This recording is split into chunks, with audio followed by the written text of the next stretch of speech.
할렐루야, 오늘도 좋은 날입니다. 호세아 1장 말씀 묵상입니다. 오늘은 그럼에도 불구하고 너를 사랑한다 라는 제목으로 말씀을 나누도록 하겠습니다.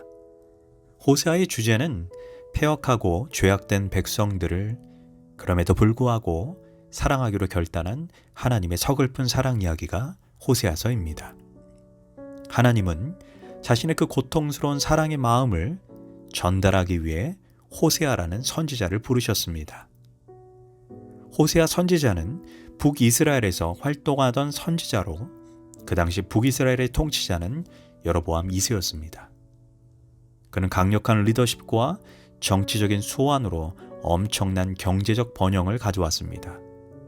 그러나 우리가 알다시피 사람이라는 존재는 등 따숩고 배부르면 언제든지 악으로 달려가려는 습성이 있습니다.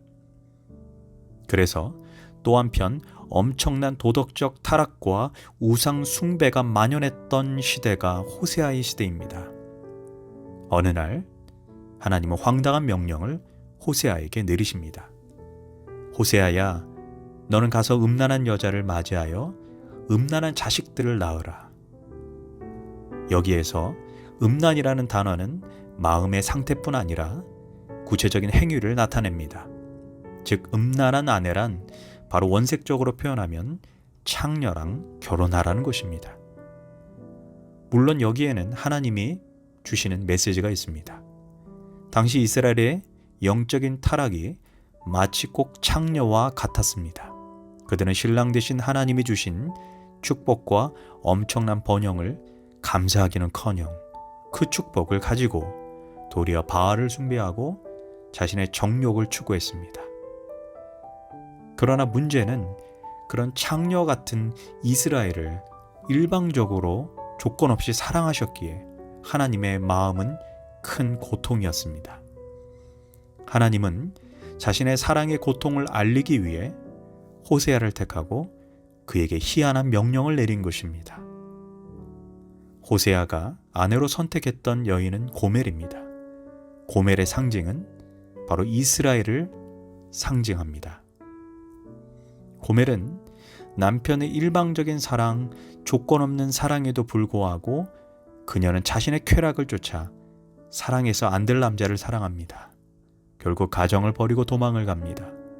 그러나 그녀는 결국 그들에게 놀잇감만 되고 결국 그녀는 버림을 받게 됩니다. 그러나 하나님은 호세아에게 그럼에도 불구하고 그녀를 설득해서 다시 데려오고 조건 없는 사랑으로 그녀를 품어주라고 말씀하십니다. 호세아는 이 고통스러운 사랑을 감내해야 합니다. 그런데 그 마음이 바로 우리를 향한 하나님의 마음이라는 것입니다. 성경은 말합니다. 우리가 아직 죄인 되었을 때, 우리가 원수 되었을 때 그리스도께서 우리를 위하여 죽으심으로 하나님께서 우리에 대한 사랑을 확증하셨다라고 말합니다. 즉 그럼에도 불구하고 끝까지 우리를 포기하지 않고 고멜 같은 너희를 사랑하겠다는 것이 바로 호세아서에서 하나님이 당신의 마음을 우리에게 보여주고 계신 것입니다. 제임스 몽고메리라는 신학자는 호세아의 이야기를 이렇게 말한 적이 있습니다. 호세아서는 성경에서 두 번째로 위대한 스토리를 담고 있다. 성경에서 가장 위대한 스토리는 당연히 예수님의 십자가 사건이고 그 다음이 호세아서인데 호세아서는 그리스도의 십자가의 사랑을 미리 예언적으로 그림자적으로 보여주고 있기 때문이다라고 말했습니다. 우리는 십자가를 통해 도저히 사랑할 수 없는 자들을 하나님의 가슴으로 품은 이야기를 보게 됩니다.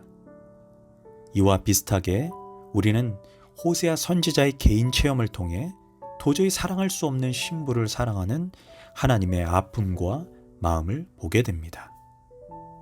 하나님도 인격적인 분위기에 은혜를 저버리고 하나님의 조건 없는 사랑을 땅바닥에 내동댕이 쳐버린 신부인 우리를 향해 화를 내시고 분노하십니다.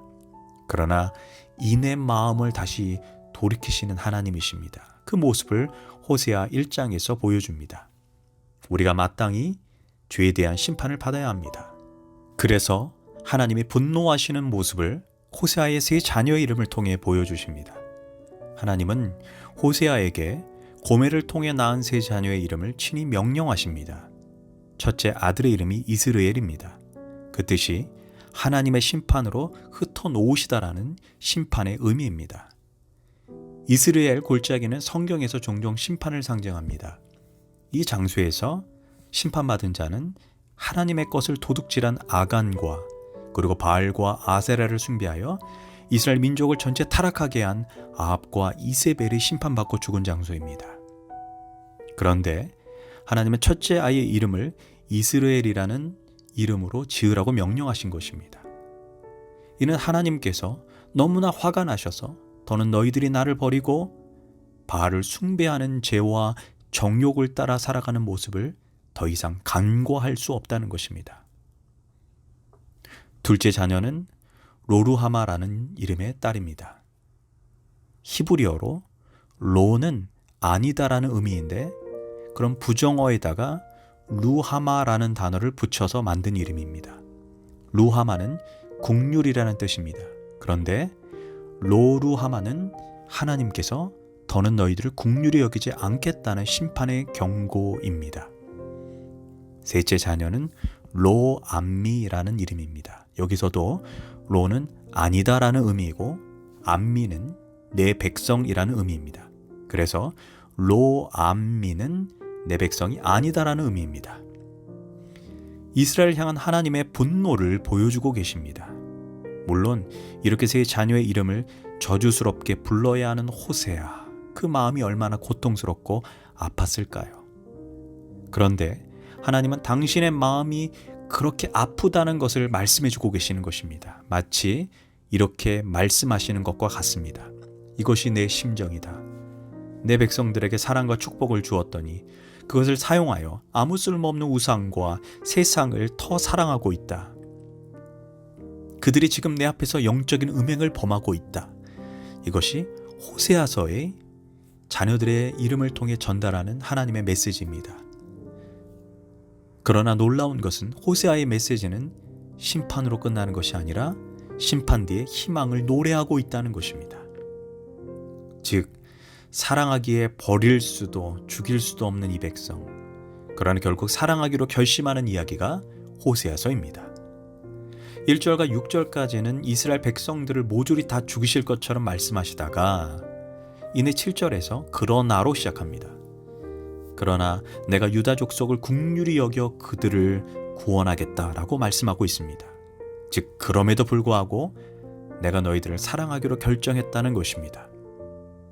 또한 9절에서는 이제 더 이상 너희는 내 백성이 아니고 나는 너희의 하나님이 아니다라고 하셨는데 바로 그 다음 구절인 10절에서는 그러나로 시작하면서 그러나 이스라엘 자손의 수가 바닷가의 모래같이 되어서 측량할 수 없을 것이고 전에는 내 백성이 아니라 한 그곳에서 그들에게 너희는 살아계신 하나님의 아들이라 할 것이다 라고 말씀하십니다.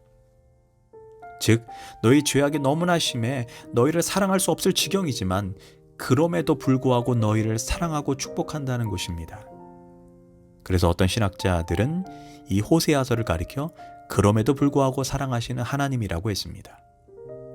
그래서 결국 하나님은 그 다음 장인 호세아 2장 1절에서 부정어의 의미로 쓰인 그 로자를 다 빼고 이제는 너희를 로암미가 아니라 암미라 하고 너희 자녀에게 로루하마가 아니라 루함마라 하리라 이렇게 말씀하십니다. 즉 그럼에도 불구하고 너희는 내 백성이고 나의 자비가 필요한 자녀들이다라고 말씀하고 있는 것입니다. 문득 베드로의 음성이 생각이 납니다. 너희가 전에는 백성이 아니더니 이제는 하나님의 백성이요 전에는 국류를 얻지 못하였더니 이제는 국류를 얻은 자니라.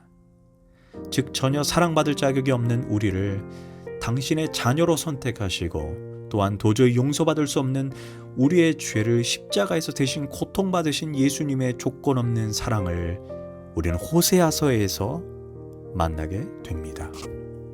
바로 그 사랑이 지금 우리를 존재하게 합니다. 기도하겠습니다. 하나님, 우리를 조건 없이 사랑해 주시고 기다려 주셨기에 내가 이 자리에 존재함을 깨닫게 됩니다. 사랑합니다. 예수님의 이름으로 기도합니다. 아멘.